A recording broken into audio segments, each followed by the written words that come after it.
Bartók. Now, here we go.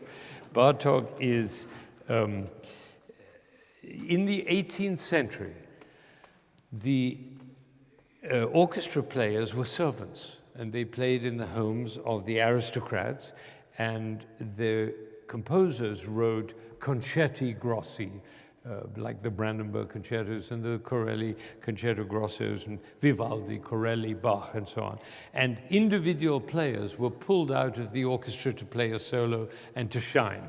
That was what happened then. And the best players got their opportunity, and then they went back into the orchestra. Then came the 19th century. And in the 19th century, soloists emerged in splendid isolation. And you have Tchaikovsky concertos and Rachmaninoff concertos and concertos in which the individual was pitted against the mass. The romantic ideal of one against all was at the heart of that. It was a titanic struggle, and the outcome was never in doubt. And the Brahms Second is an interesting example because in the Brahms Second, the orchestra and the piano are equal assailants, and they're in a chamber music relationship. But most of the romantic concertos were a struggle of an individual against the mass. Now comes the 20th century, and now the orchestra has become a virtuoso instrument in its own right. So inevitably, somebody was going to write a concerto not for an individual, but for the whole orchestra. And that's what this piece is. Bartók's Concerto for an Orchestra is a concerto for an entire orchestra. And it's a very, very hard piece to play. But interestingly enough, it doesn't rely on individual players as much as it does on the group, on the brass, on the winds, on the strings, on the individual groups, shining as a unit. It's not really a display piece as such. There are very few solos, as I say. It's about the team, and it's also about imagination. It's difficult to listen to if you're coming at it for the first time. So I'm going to give you a little bit of guidance, but before I do so, I want to tell you that Bartók had a very, very tough time in his life with abuse in print. And I'm going to read you just one example of it. This was written by a musicologist in the Musical Quarterly of 1915, and this is translated from Hungarian. If you were so rash as to purchase any of Bela Bartók's compositions, you would find that they each and all consist of bunches of notes apparently representing the composer promenading on the keyboard in his boots. Some can be played better with the elbows, other with the flat of the hand. None requires fingers to perform, nor ears to listen. Poor Bartók had to suffer through that a great deal, this hostility, ignorant hostility. And I have to confess that I'm part of the story, because when I was 12, I was playing in the National Youth Orchestra, and I remember a fierce argument with a 13-year-old who was in the orchestra. He thought the Bartók Concerto for Orchestra was great. I thought it was terrible. And we argued for a long time, and I'm very embarrassed to tell you that I was so ignorant. But I was 12, so you could understand it. When we were young, we used to make remarks about rude remarks about artists, and my father would always come back with a wise word. He would raise his finger like this and say in German, when a book and a head collide and it sounds hollow, it isn't under all circumstances the fault of the book. So you might keep that in mind as you're listening. So let me tell you the story.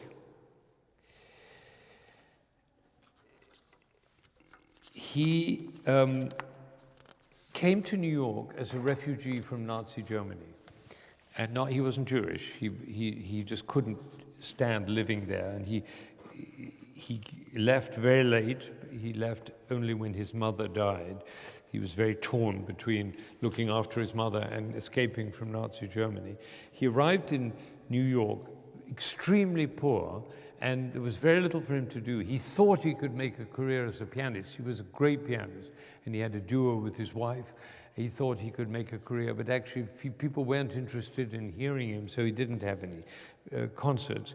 But he got a job in the public library because he was a great authority on Romanian and Hungarian folk songs, actually all the folk songs of Europe. And he wrote a huge 600-page volume on Romanian folk songs, which the New York Public Library said they were going to publish until they saw it.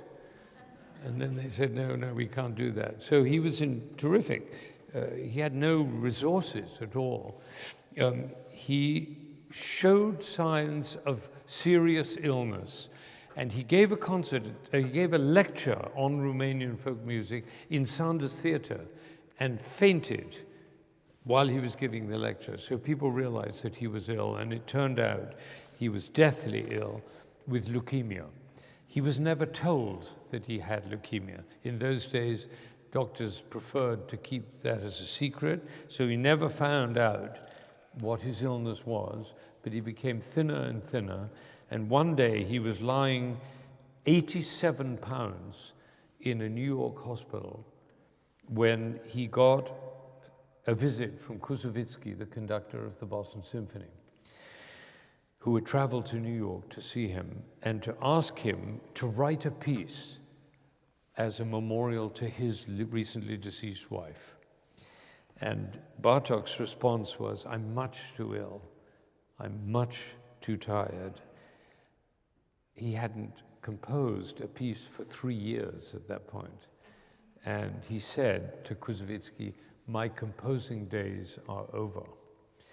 Koussevitzky insisted and offered him the princely sum of $1,000, $500 before and $500 at the completion of the work.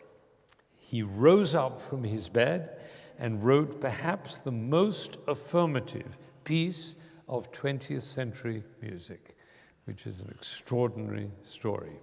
Now, the best way of entering this world is through the imagination.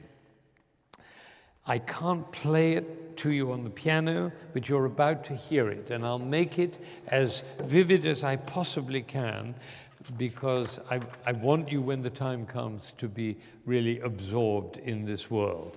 I think that the suggestions are of visual images, almost like a film score, that if you can allow your mind to travel wherever it leads as you're listening, you'll find it very, very rewarding. There's comedy, there's drama, there's pathos, there's awesome galaxy of orchestral colors. Just to listen to what he brings out in the orchestra is amazing.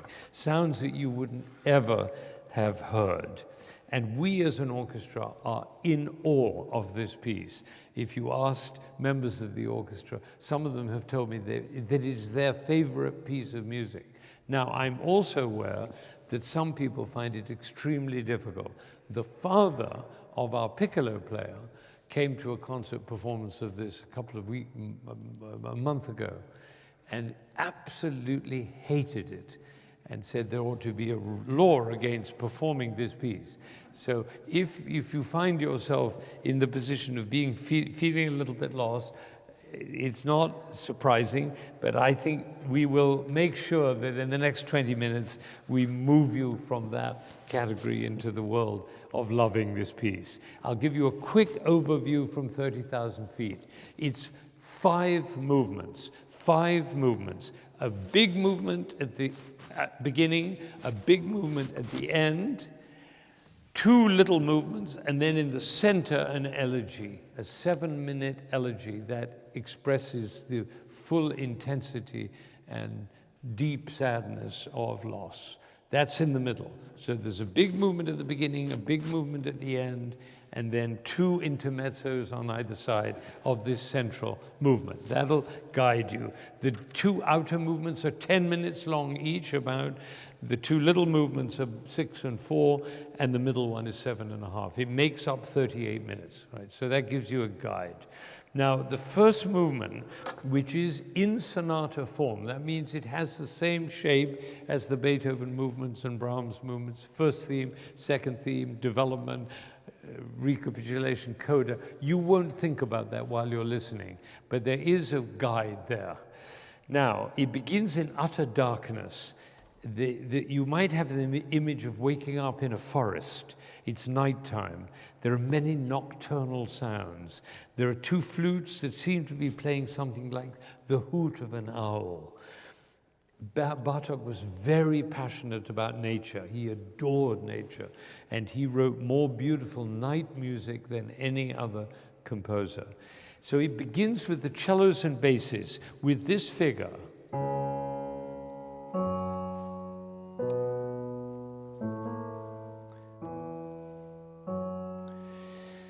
Now, those intervals are intervals of a fourth, not, those are thirds. Everybody, all our music is in thirds. This is fourths, fourths, fourths, fourth, fourth. I would love you just to hum along with me so you get the feeling of singing a fourth.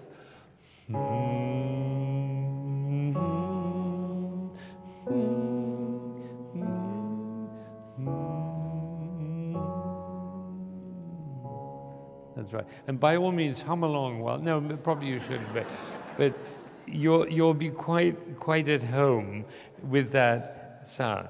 Now,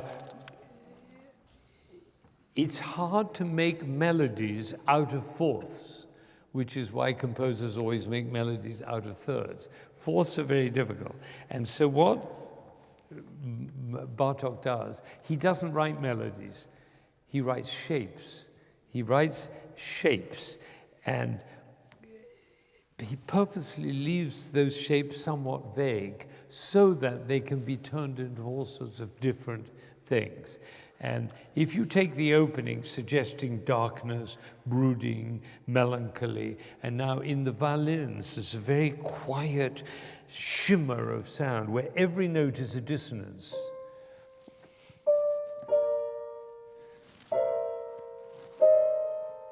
Everything is a dissonance, but it's so soft and it's shimmering, and then comes that hoot in the owl. I can't play it on the piano, you get the idea.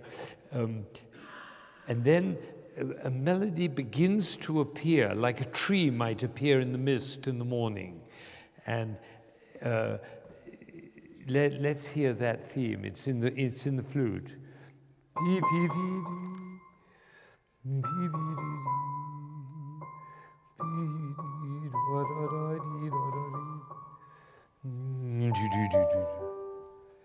And now starts a series of fourths in the strings.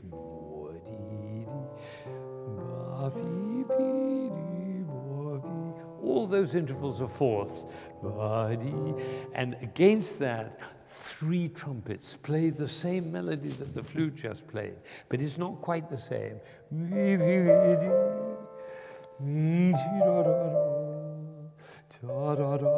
Very soft in the distance, very atmospheric. And then the violins come in with that same theme, full-blown intensity.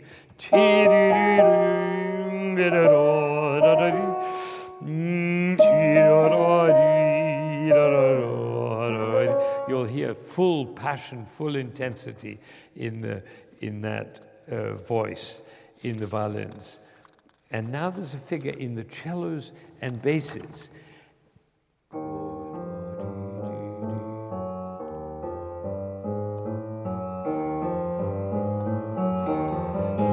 Getting faster and faster and faster, and it turns into, and that's the main theme of the Allegro. It's taken a long time to build it, but when it finally comes, it's a rising scale, and then a fourth. And then he turns it upside down, And now you've got all the material which the first movement is built out of. And it's quite technical to tell you all that, but now you'll recognize everything, except one other thing is the second theme in the oboe. Starts in the oboe. It's very simple, just 2 notes oscillating.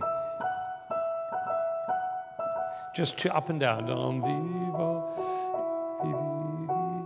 And it sounds a little oriental, almost the Turks were in Hungary, and Bartók studied North African folk music, and you might have the idea of a snake charmer. It has a little bit that feeling to it if you have an imagination for the sounds. And those are the elements, and you think, well, listen, that's not much to deal with, but what he does with it is miraculous.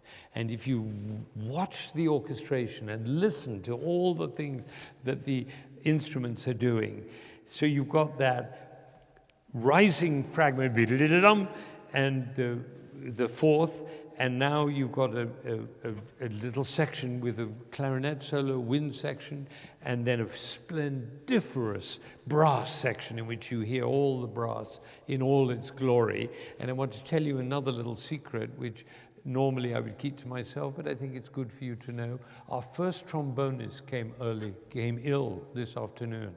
And this morning he was playing absolutely magnificently. They were sounding incredible. And I just heard he's ill. So the second trombone is moving up and another one is coming in to play second trombone. And that's a little scary, but it's also very exciting. It's going to be great. It's going to be great. That's the wonderful thing. All right. So you don't have to worry now. You know what the elements are. You don't have to worry about it. Just let all this sound and all this incredible fascination, particularly of the orchestration, and treat each of these elements. Incidentally, the brass section, dum, bi, ta ta ta tum pa pa, starts with bum, bi, with the perfect fourth, of course. You'll get familiar, like phrases in a new language. You'll gradually come familiar with these phrases, or special flavors in a particular cuisine. You'll become, oh, I recognize that, I feel that. And submerge yourself, surrender yourself to the power and color of the music.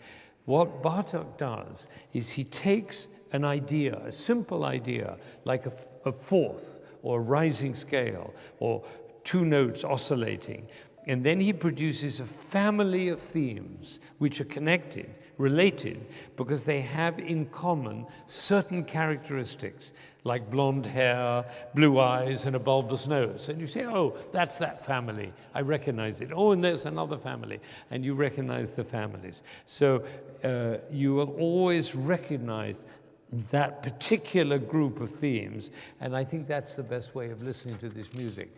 And if you do, you'll be endlessly fascinated. And then the movement only lasts 10 minutes, so it's very concentrated. Now comes the second movement. This is a game of doubles, couples. The side drum is the master of the ceremonies and beats in the introduction. And then we hear a pair of instruments coming in like animals going into Noah's Ark, 2 at a time. First of all, the bassoons, and they're 1/6 apart. That means the bassoon notes are, every note is 6 notes apart from each other. And then the oboes come in and they're 1/3 apart. Every note is 1/3 apart, 2 of them. 2 clarinets, 1/7 apart. Should sound awful, actually sounds wonderful. 2 flutes, 5 notes apart. And then 2 trumpets, 2 notes apart, 1/2 apart. And so each note is always the same distance apart from each other. And since you know that now, what you can do is concentrate on the amazing orchestration around it, what he does with the other instruments in the orchestra while those instruments are being introduced is magic. The side drum takes us into a chorale, and it's a brass chorale of exquisite beauty, the most beautiful sound a brass can make. My friend Eugene Lehner, who was a friend of Bartók and played in the first performance, suggested that it's like a priest blessing the happy pairs as they go into, and you can imagine that. And then it goes back to the beginning, the pairs again, except if you listen carefully, you can notice there's now a tiny little offspring in the bassoons, a third bassoon. And Lena suggested to Bartók that might be a little extra offspring as a result. And Bartók apparently was quite amused with that idea, so we've kept it. So again, the orchestration becomes more elaborate, more beautiful, more interesting. And so now what you've got is a form, a very simple form. We call it ABA, meaning the couples, obviously the side drum is the introduction, the couples, the brass, and the couples. And that's the form of the movement. And it ends with the side drum. And here's a little thing which the players didn't realize themselves. They each enter with their own interval and piled one on top of another into a single chord, and then the side drum ends. And that's the end of it. It's a very, very simple intermezzo. Now comes the third movement. You remember the third movement is the central elegy, the deep passion and the emotional center of this work. And it's an elegy, meaning it's for somebody who is dead, and we assume that was for Madame Koussevitzky, for whom the piece was commissioned. And it's very, very deep music. It starts with eerie night music, as only Bartók can do it. He uses the same intervals in the double basses. Remember now that Koussevitzky was the greatest double bass player of the day, and it may be that Bartók was paying his respects through that by giving a solo to the double basses. And it's just like the beginning, and even more eerie, and rustling sounds in the winds, suggesting, I must say, wind in the most amazing way, and then a disembodied soul, a solitary oboe hovering, as it were, over a desolate landscape. And I do not believe you will ever hear this passage more beautifully played than Peggy Pearson plays it. I've heard this piece maybe 100 times. I've never heard an oboe get that sound that she gets of desolation. It's very bleak and extremely beautiful. And out of that bursts the Hungarian theme that the violinist played. Ta-da-dee-da, ta-da-da, da-da-da. You'll recognize it from the first movement. And it becomes more and more and more desperate and passionate. It's like a folk lament, and it seems to go into the abyss. The darkest anguish is being experienced.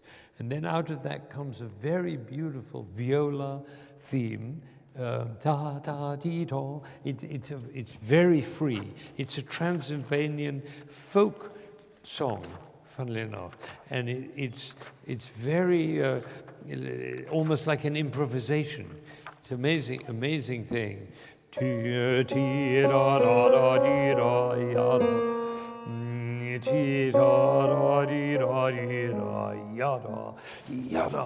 hear it. It's a folk lament, really, is what it is, and there's no sound in an orchestra like the sound of violas. You can relish this dark, beautiful, rich sound of our viola section. And then it goes back to the Hungarian melody from the first movement. Ya-da-da-dee, ta-da-da, da-da-dee, ta-da-dee-da. It's the thing the flute played at the beginning of the piece way back. And then again, weird night music, a suspended piccolo very high up in the stratosphere. And at the end, a prayer, a beautiful prayer of solace and redemption. And then the piccolo suspended like birdsong in the stratosphere. And it ends with the solo piccolo, a nightmare difficulty for a piccolo player. She says, I adore this piece, but I can't wait for this concert to be over so that I can sleep at night.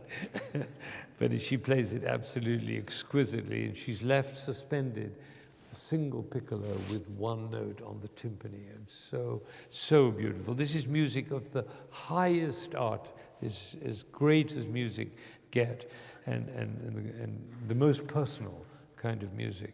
I believe that although originally the inspiration was because of Koussevitzky's wife, it seems to me that what Bartók is writing is an elegy for himself. And I think we can accept it that way. The fourth movement is this. You remember there were two intermezzo-like movements. Well, this is called Intermezzo interrotto, meaning it's interrupted. And I've just got to say this very quickly, but it's fascinating. It begins with an oboe solo, and it's an awkward interval that the oboe sings. It's an oboe, it's a tritone, which is an awkward interval. Instead of da, that's the interval. Da da da ba da na na na da da da da da da da da. And it's also awkward because it goes between 3 and 2, 5. So you feel a little bit off kilter all the time in that. So it's partly very elegant and partly rather uncouth. That's the tune. And it has a nice lilt, but it has that tritone, which is a little awkward, that interval. So it's a little off kilter. It has an insistent quality. And the winds toss that around for a while. And again, very subtle accompaniment. Always listen to the accompaniment. Now comes the second section, and this is a beautiful Hungarian melody, and it's not in fourths, it's in thirds, because Bartók did not write this melody. This is a Hungarian folk melody, and the words are, "You are lovely, you are beautiful, my Hungary." This is a song about his beloved homeland. And I won't try and play it. You'll recognize it immediately when you hear it. First of all, it appears on the violas, and which is the most intimate and beautiful of instruments. And it's along with the English horn. While you're listening to those two, pay attention to what the timpani is doing, because the accompaniment in the timpani is very fascinating, because every note is a different note in the scale. And it was only fairly recently that timpani players could do that. In Brahms, they could just do 2 notes because they had to change all those keys in order to change the note. But in Bartók's time, they had the pedal timpani. It's very difficult to play, and Ed is a master of that passage. Timpani players all over the world are practicing the passage in the Bartók concerto continuously. And if you can hear that, and also the harps are doing beautiful accompaniments, while that beautiful Hungarian melody is being played. And of course, remember, Bartók was deeply homesick for Hungary, and you hear that homesickness. And he was also very concerned for his homeland in the middle of wartime. And all of that is in that music too. And so that's the middle section. And now something very, very funny happens. It says it's interrotta, there's an interruption. Well, there is indeed an interruption. What's happened was Shostakovich was lying in hospital in New York, and there was a very annoying piece of music, which he found very annoying. It was a symphony by Shostakovich, number 7. It was the so-called Leningrad Symphony, and it had a theme which it repeated over and over and over again.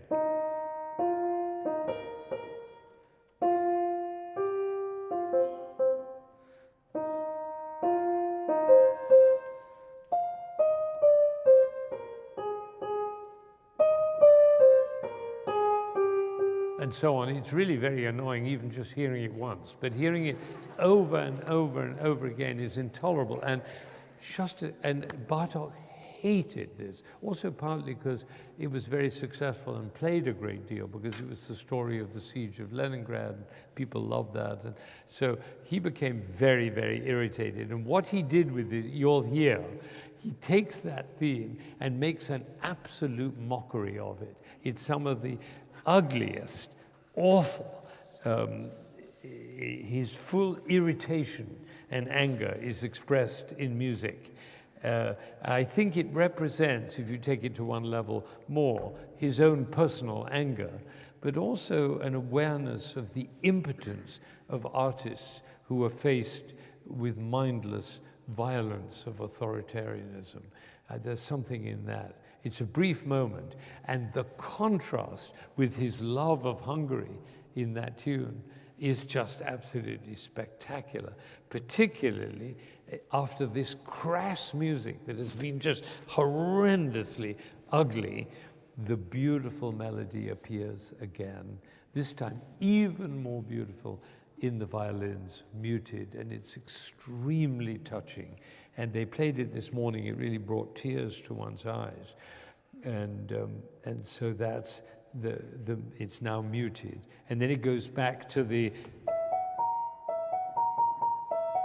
that final section, and it ends with elegant and wistful theme in the oboe. So that's the shape of it. It's, if you like, an A, B, C, B, A. It starts with the oboe theme, ends with the oboe theme, and in the middle, you'll get the charm of this movement.